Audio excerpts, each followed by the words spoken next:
The X-Zone radio and TV show is largely an opinion talk show. All opinions, comments, or statements of fact expressed by Rob McConnell's guests are strictly their own and are not to be construed as those of the X-Zone radio and TV show or in any manner endorsed by Rob McConnell, REL-MAR McConnell Media Company, Talkstar Radio Network, its affiliated stations, or employees.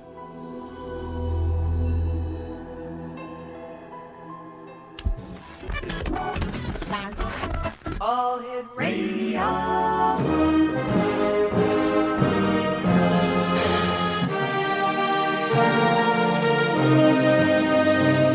Welcome to the X Zone, a place where fact is fiction and fiction is reality. Now, here's your host, Rob McConnell. Bring the wind to carry me over, lead me home to my town. Tell me when that breeze is blowing, taking me home to my town.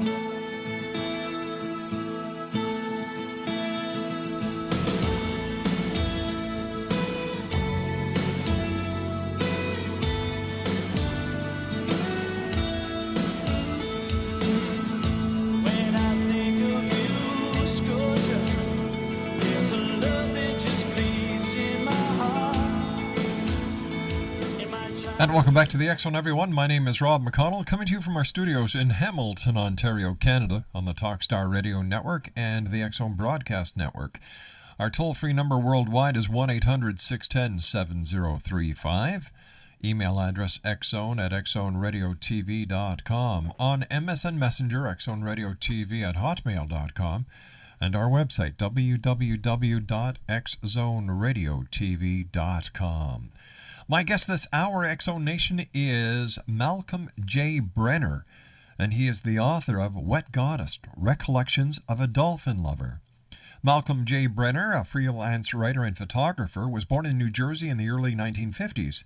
He was raised in a family that believed in Wilhelm Reich's Orgon energy.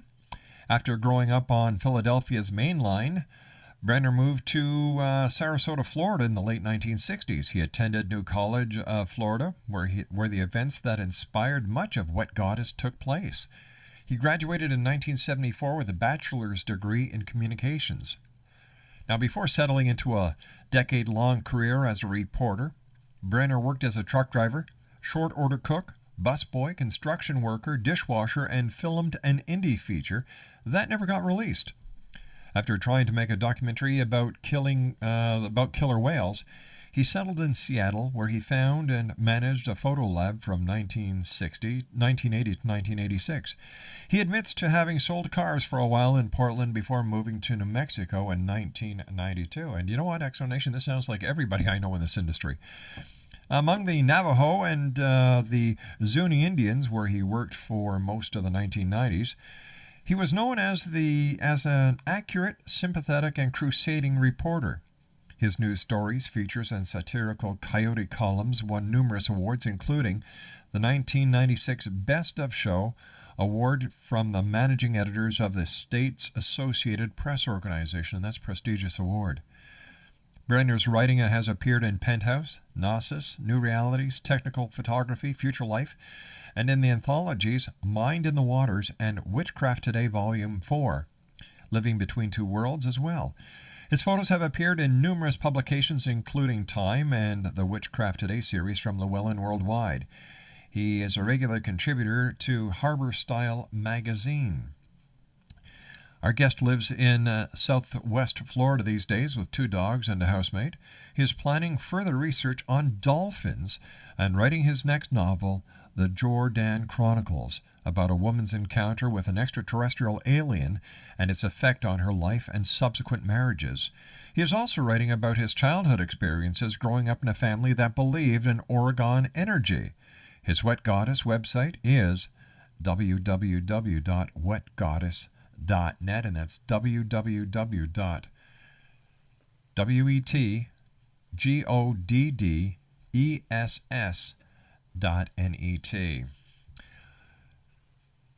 Walter Malcolm J. Brenner is going to be joining me on the other side of this commercial break that we're going to be taking in a few moments. But I would just like to remind each and every one of you that if you'd like to listen to the podcast that we have done, not all of the years, not 20 years, we're looking at the past over 908 podcast interviews that we've done. All you have to do now is go to one place, www.xzonepodcast.com. All the latest 908 interviews that I have done are there, and there will be 4 more added each and every day right after the show. So tomorrow there's going to be over 912, the day after over 916. That's at www.xzonepodcast.com. I'll be back in 2 minutes with my guest this hour, Malcolm J. Brenner. His website is www.wetgoddess.net. Don't go away. We'll be back in 2. Breeze is blowing, taking me home to my town.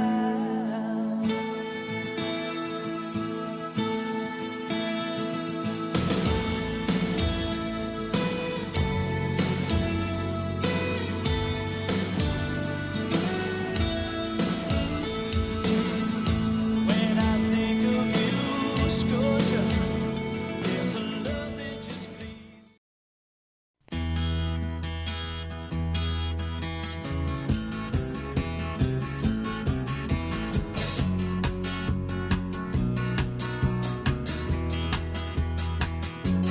When I think back on all the crap I learned in high school, it's a wonder I can think at all. And my lack of education hasn't hurt me none. I can read the writing on the wall. Kodachrome. Welcome back, everyone. Malcolm J. Brenner is our special guest. His website is www.wetgoddess.net. And Malcolm, welcome to the X Zone. Thank you very much for having me on, Rob. It's great having you with us. Before we go on, I must tell you that I love dolphins. I think that they are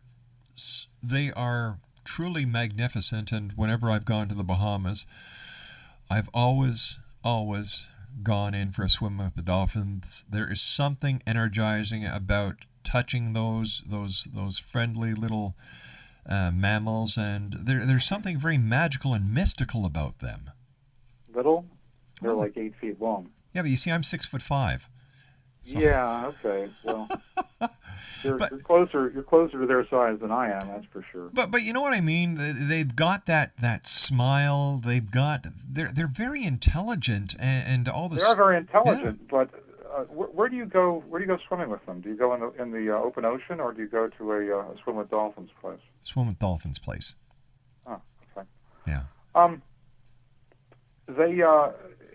I don't want to mystify dolphins. They're only human after all, and you see one face of them when you go to that place. Mm-hmm. My book is like a look behind the facade of what a place like that was like back in the 1970s. Wet Goddess is set in a small amusement park near Sarasota, Florida, where they have a dolphin show. And the main character, Zachary Zimmerman, is a student at New College who gets a gig photographing the dolphins in this show for a book that this writer is going to write about the dolphins. And he gets tangled up in the politics and the personalities of the park, and he also finds that one of the dolphins, a unique female dolphin, seems to have a Jones for him. And the story is your basic Romeo-Juliet tale, except that Juliet in this case is a 400-pound marine mammal. And they said it would never work.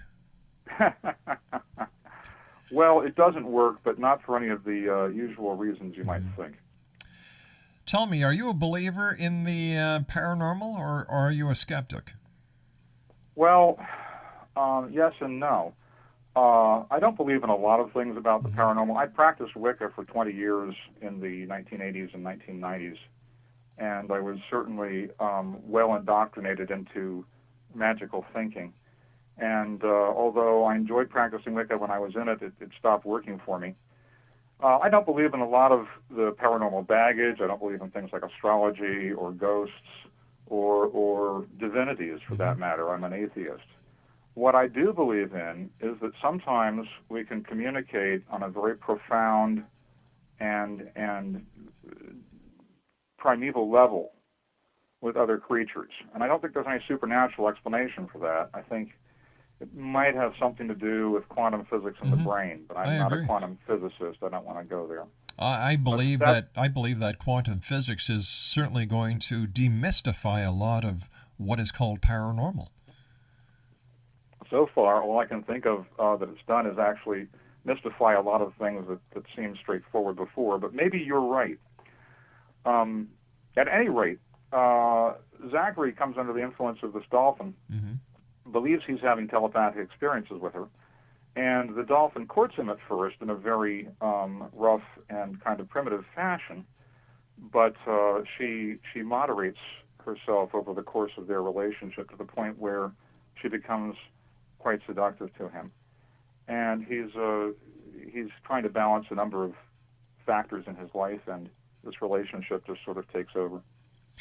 Well, I can imagine the talk at the pub the next night. So how was your night? Oh, geez, she was a real dog. Well, mine was a dolphin. Like, how do you do it fishy style? I don't know. But, all right, now what? They're mammals. Yeah, I understand that. Yeah. Yeah. What is it like? Now, obviously, you're writing the story because you have knowledge of behind the scenes of this basic fish carniac or this aquarium compared to the experience that I have had with dolphins. Right. What's the difference? What's the true story behind the scenes? Well, the true story behind the scenes is that, first of all, I think the whole fundamental idea of keeping dolphins in captivity is a form of species chauvinism, and it's slavery. Can't we say that about every petting zoo and every zoo on the planet? No, because not every creature recognizes itself in a mirror. Not every creature has language. Not every creature has the type of sentience and imagination that the dolphins do. Oh, I thought you were talking about Washington there for a second. Oh. So a dolphin is much more intelligent than a lot of other animals are. Much more aware, and that is not just my opinion. We have the hard science now to prove it. We have studies that show dolphins recognize themselves in a mirror.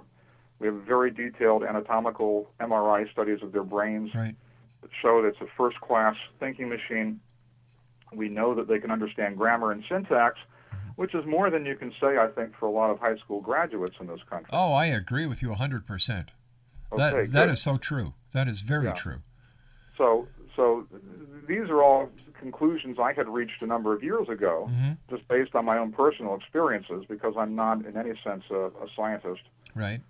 And I have watched as the scientific community, which rejected these ideas back when I was having these experiences, has gradually come around, and they sort of grudgingly now admit, well, yes, they're pretty smart, but they're still not, we still don't know how smart they really are. It's not like they want to say one way or another, because scientists, as you know, are very conservative people, and they hate to be caught speaking the wrong opinion at the wrong time, so they will always try to hedge their bets. Well, science and history is still trying to tell us that Christopher Columbus discovered the Americas, even though we know the Vikings were here first. So.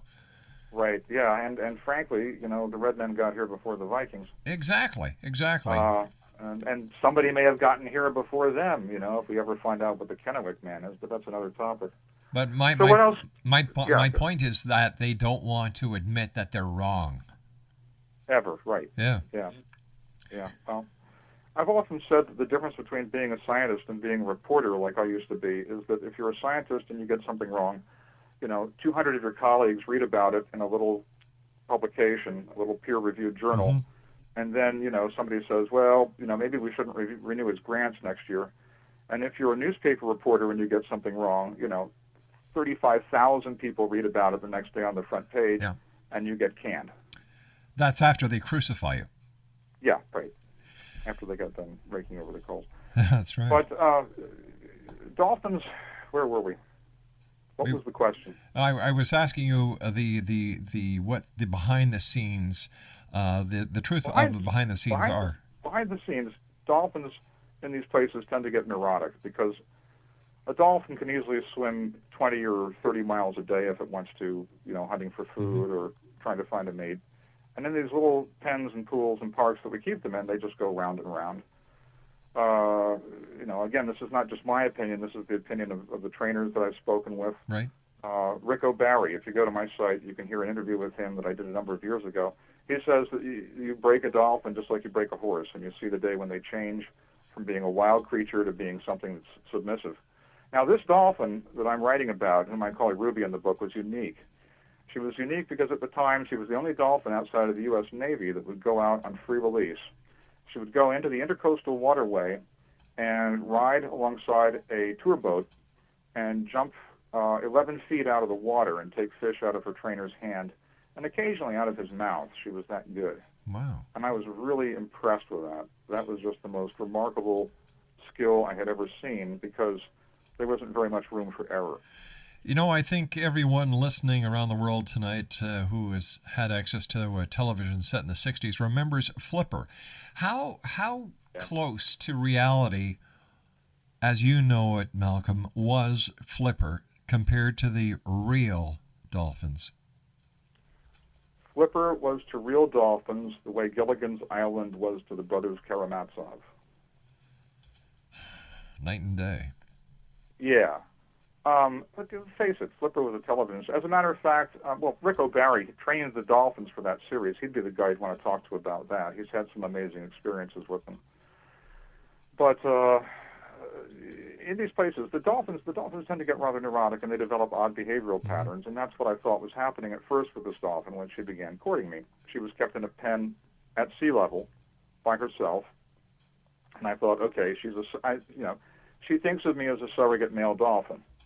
And she wanted, obviously, the kind of things she would be getting from a male dolphin. Right.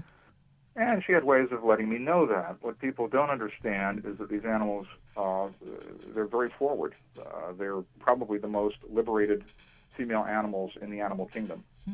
In that they don't just have sex for reproductive reasons or because they're in estrus, but for social reasons. In fact, Ken Norris, who was one of the most famous dolphin researchers in the world, the late Dr. Ken Norris, said that dolphins have sex the way human beings shake hands. Wow. So this is very casual to them. At the same time, it's very beautiful. It can be very beautiful. It can be very fierce. The courtship can be very energetic, shall we say, swimming at each other at top speed and bumping heads and tooth rakes and stuff like this. And that's what I encountered at first from the dolphin. Frankly, one time I took a girlfriend down there who said she wanted to go swimming with the dolphins. Somehow the dolphin realized that this young woman, who was a senior in high school, was her competition, and got very upset and beat her up and chased her out of the water right in front of me. And I had to go in and pacify her. You and I have to take a commercial break. Please stand by. Sure we do. Malcolm J. Brenner is our special guest, Exonation. He is the author of, do you have your pencils and papers out? You do? Good. Wet Goddess, Recollections of a Dolphin Lover. His website, www.wetgoddess.net. We'll be back on the other side of this commercial break as the X Zone continues from our studios in Hamilton, Ontario, Canada, on the X Zone Broadcast Network and Talkstar. Don't go away. Hasn't hurt me none. I can read the writing on the wall. Coat of chrome, give us the nice bright colors, give us the greens of summers, makes you think all the world's a sunny day. Oh yeah, I got a night.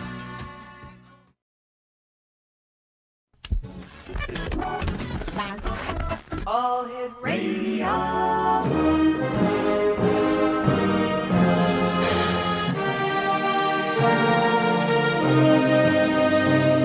Welcome to the X Zone, a place where fact is fiction and fiction is reality. Now, here's your host, Rob McConnell.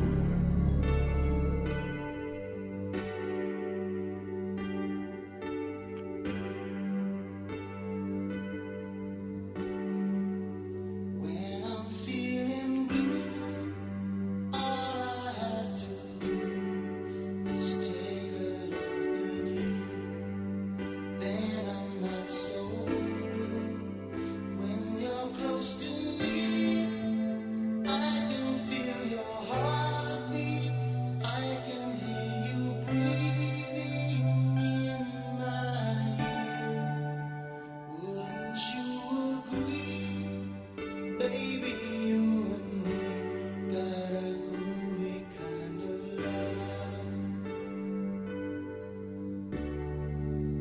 Anytime you want to. Welcome back, everyone. Malcolm J. Brenner is our special guest, and Malcolm is the author of Wet Goddess, Recollections of a Dolphin Lover. His website is www.wetgoddess.net. And we've been talking about dolphins this hour, and it's sad to hear that dolphins are unhappy in captivity, and I kind because as you and I discussed in the first half of the show, they're totally different than other mammals that we are aware of.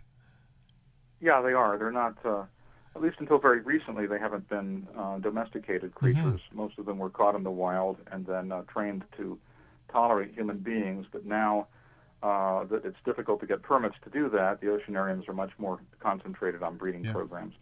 Now, we were also discussing just before we went to the commercial break how you brought a young lady down to swim with the dolphin, and the dolphin actually was able to figure out somehow that she was the competition, and she wasn't very nice to her. No, she wasn't, and needless to say, that particular romance or relationship with the young lady didn't get very far after that. She was impressed, but not in the right way. Here's a question for you, and I don't know if you're able to answer it or not. Is it possible for a human and a dolphin to have sex? Well, yes, it is. We're both mammals. We both have basically the same equipment. In the case of a man and a female dolphin, the female dolphin has all the same anatomical equipment that a woman does. And penetration and intercourse is possible. I'm just wondering, listening... I've heard it's also possible the other way around for a male dolphin and a woman, but I have no experience about that. I'm just wondering if this is where the myth of the mermaid came from. It was because you had a bunch of sailors who'd been out to sea for so many months, and they needed to satisfy their male urges, and they decided, instead of swimming with the fish, to have sex with the fish, and maybe this could be the origin of that entire myth. You've got me there. I think you'd have to get a mythologist. But what I found is that in my case, when I got in the water with the dolphin, she instigated this. She was the aggressor. I wanted to basically figure out how to talk to her. I didn't go down to this oceanarium with the idea that I was going to get hooked up with a dolphin. This was on her mind, as it turned out, and I think she was just very interested in how human beings work. After all, dolphins in the wild are affected by a lot of the things that we do, but they don't get very much chance to actually find out what we're like unless they come into close contact with us. And that either means something like the dolphins down at Monkey Maya in Australia, where they come into shore and now I guess they get fed and interact with people on a daily basis, or something like this dolphin did, which was to basically get herself enlisted into a human operation. So I can't say also that all dolphins in captivity are unhappy, because some of the dolphins that are in captivity because they can't survive in the wild. And Dr. Randall Wells up at the Marine Laboratory, his dolphin and sea turtle rehab center up there is a very worthwhile organization, and he takes very good care of some dolphins that could not survive in the wild. After doing the research that you have you found anyone else who's been picked up by a dolphin? Well, yeah. And let me stress that this was not just a physical experience. This was an emotional experience, and also to some degree a psychic experience, I guess. Although I hate to use that word. So it wasn't a one-night stand. It took the dolphin about 6 months to wear down my resistance, and then we spent another 3 months getting close enough to actually consummate our relationship. And after that, unfortunately, there was a separation, which was my doing, basically, and which led to some unforeseen consequences. So what was it like being in love with a dolphin? I found myself wondering a lot of the time if I was crazy. Yeah. Because I really wanted in the worst kind of way to be normal, you know. And, Making out with a dolphin is not what I consider to be normal. No, it isn't, and that was the thing. I found myself attracted to her in spite of my desires otherwise. It was, in a sense, an obsessive relationship. On the other hand, I couldn't figure out what was wrong with it. You know, it's not like I was hurting anything or anybody by satisfying this dolphin's needs. Now, at a certain point, I had decided that basically I was just a surrogate male dolphin. She was in this pen. The other dolphins were up in a pool. She really didn't get to socialize much. Then, as the park closed down because attendance was falling off, she got moved up in this pool with 5 male dolphins. And I thought, okay, my problem's over. You know, she can have any kind of sexual experience she wants with them. But she continued to court me. In fact, her courtship became more focused, more gentle, and more erotic at that point. And she showed real imagination and insight into the kind of things that might stimulate me, frankly. How does a dolphin arouse a human? And please, when you're answering this, remember it's a family show. I understand. Well, I spent a lot of time in the water with her because that's where dolphins basically are doing their thing. Yeah. And I didn't have any means, you know, I didn't have any hydrophone or anything like that to record her with. But first of all, the dolphin can just come up to you and rub you. She can either stimulate you or stimulate herself, or perhaps try to stimulate both of you at once. And in one case, when I tried to discourage her from doing that, she sort of threw herself on me and pushed me down to the bottom of the pool, which was 12 feet deep. And when I came back up, I tried to get out of the water, and she prevented me from getting out, and I practically had to push her off me and wade ashore. But after that, the relationship changed dynamically, and she became, as I say, much more insightful as to what would arouse me. One thing that she did that I can tell you from my readings other dolphins have done, their snout has a lot of very small, sharp, conical teeth in it. And she would open her mouth and very gently put it around my leg and run her teeth up and down my leg or up and down my arm in the water. And the sensation was unbelievably erotic. It was unhuman. So she knew exactly what to do and how to do it in order to arouse you. She was, she was pretty good at reading that kind of thing. And that's why I say I think, that's one of the reasons why I say I think there was a degree of telepathy going on. Because it often seemed like the dolphin could get inside my head and figure out what was going on in there. It was eerie. I'm not the only person to report this. I have on my shelves a book called Thinking Dolphins, Talking Whales by a New Zealander named Frank Robson, the late Frank Robson. He trained dolphins for Marineland in Napier, New Zealand, and he says he trained them all by telepathy. Rick O'Barry, who was in The Cove, the Oscar-winning documentary last year, on my website, you can hear him tell me about how he trained the dolphins for flipper by telepathy. There are some people who can do this, and there are some people who have to plod through all the things of, operant conditioning, Right. Blow the whistle, give the dolphin a fish.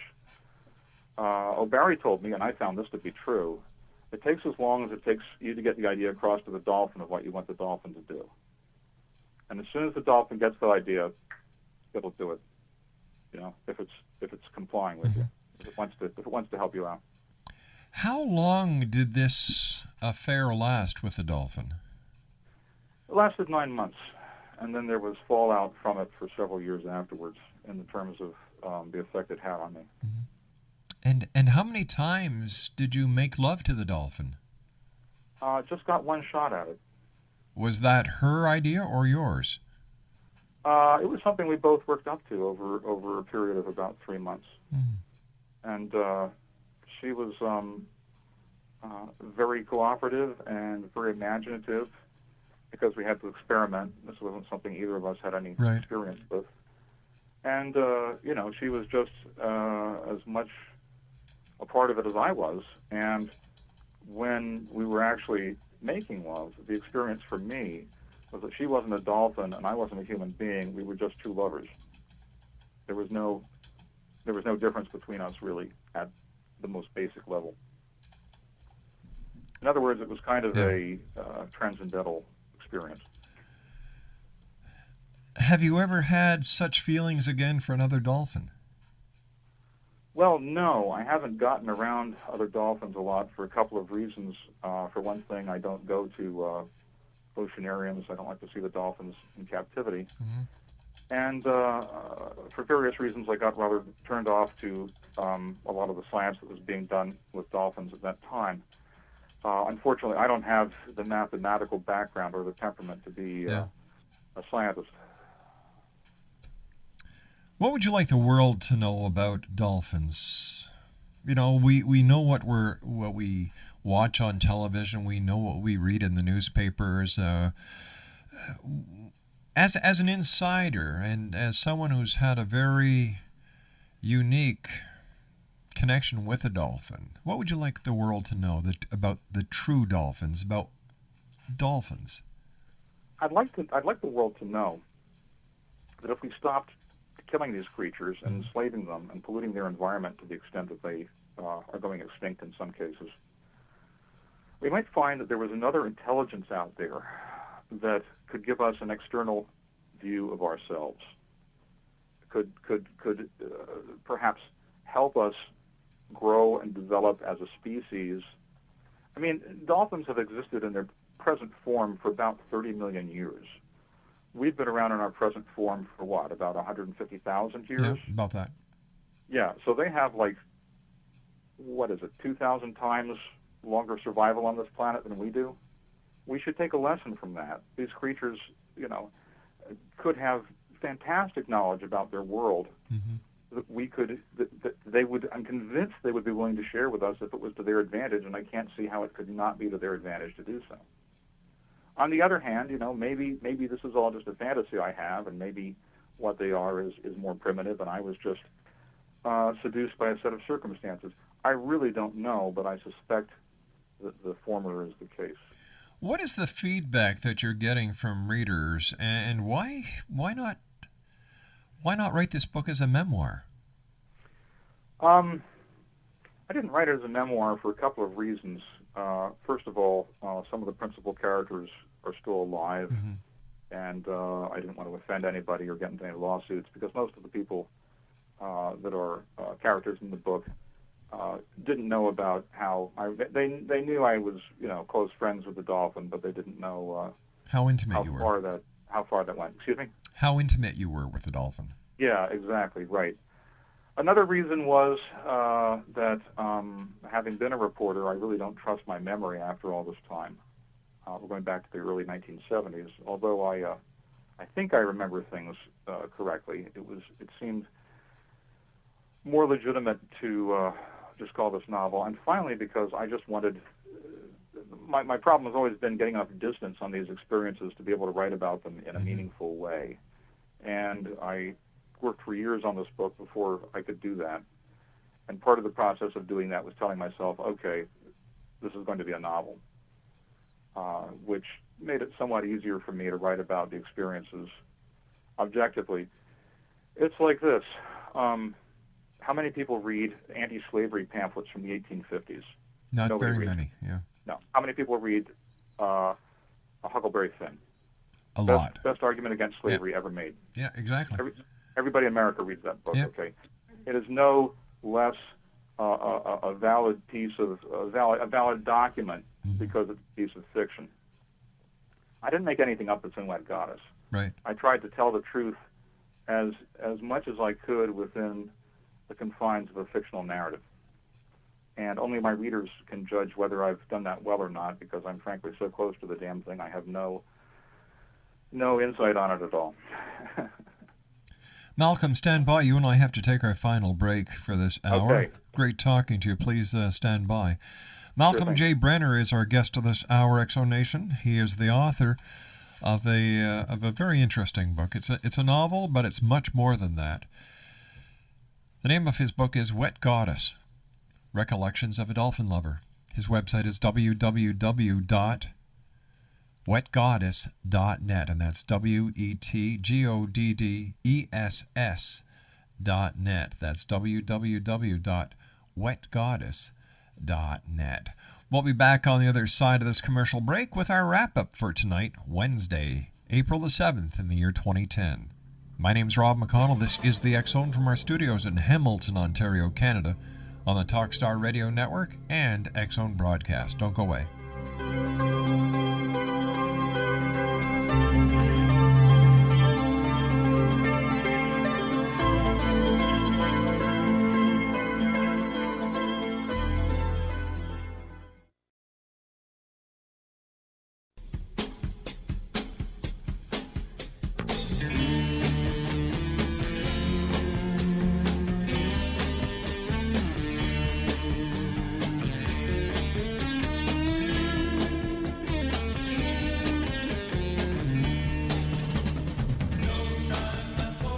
On my way to better things, I found myself some wings. Distant roads are calling me. No time for a summer friend. No time for the love you send. Seasons change and so did I. You need not wonder why. You need not wonder why. There's no time left for you. No time left for you. And welcome back, everyone. I'd like to take this opportunity of thanking all our guests tonight. Dr. Harold Katz was with me in hour number 1. Warren Bobrow and I talked about strange happenings in New Jersey in hour number 2. Gary Robertson and I discussed Helena Messenger. And my guest this hour is Malcolm J. Brenner, and he is the author of X-Zone Nation, Wet Goddess, Recollections of a Dolphin Lover, and his website is www.wetgoddess.net. That's www.wetgoddess.net. First of all, Malcolm, great having you with us. Where can our listeners get a copy of your book? At the moment, the best thing for them to do would be to go to my website, and from there's a link to my email. Send me a request. I'm having the book reprinted because of some typos I found in the first printing. And I expect to have some copies available soon. When they are, they'll be available from my website, which you mentioned, and also from eBay Excellent. and from Amazon.com. That's excellent. Tell me, we've got about 2 minutes left. What would you like to tell the world about dolphins, and how would you like to wrap this very interesting segment up? Well, another thing that I do is I search UFO sightings, and in some cases I've done some analysis of UFO photos. We spend so much time scratching our heads, and there's so much, foment in the paranormal community about the status of UFOs, what they are. And in the scientific community, there's interest about SETI, the Scientific Search for Extraterrestrial Intelligence.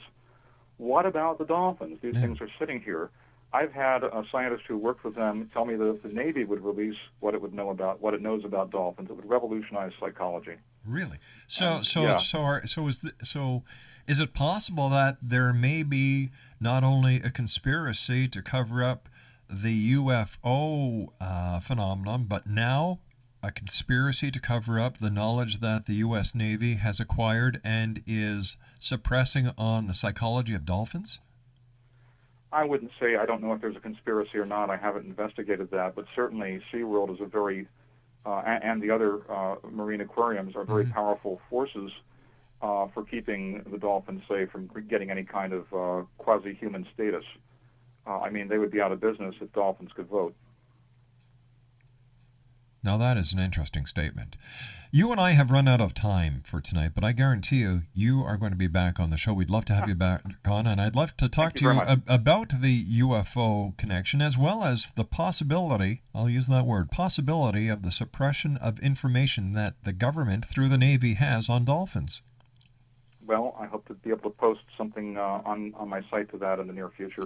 One thing I can tell you is that the Navy killed flocks of killer whales up in Iceland in the 1950s at the request of the Iceland government. You and I will talk more about this. Malcolm, thank you very much for joining us. A great pleasure having you on the show. Continued success, and we look forward to the next time you're with us here in the X Zone. Okay, Rob. Thank you, and good night. Good night. Malcolm J. Brenner has been our guest. His website is www.wetgoddess.net. That's www.wetgoddess.net. I'll be back tomorrow night, X Zone Nation, at 10 o'clock, as once again we cross the time-space continuum to this place that I call the X Zone. So until tomorrow night, love your children, give them a hug, give them a kiss, tell them they are loved, take care of each other, and always keep your eyes to the sky and your heart to the light. Good night, everyone. Closing time. You don't have to go home, but you can.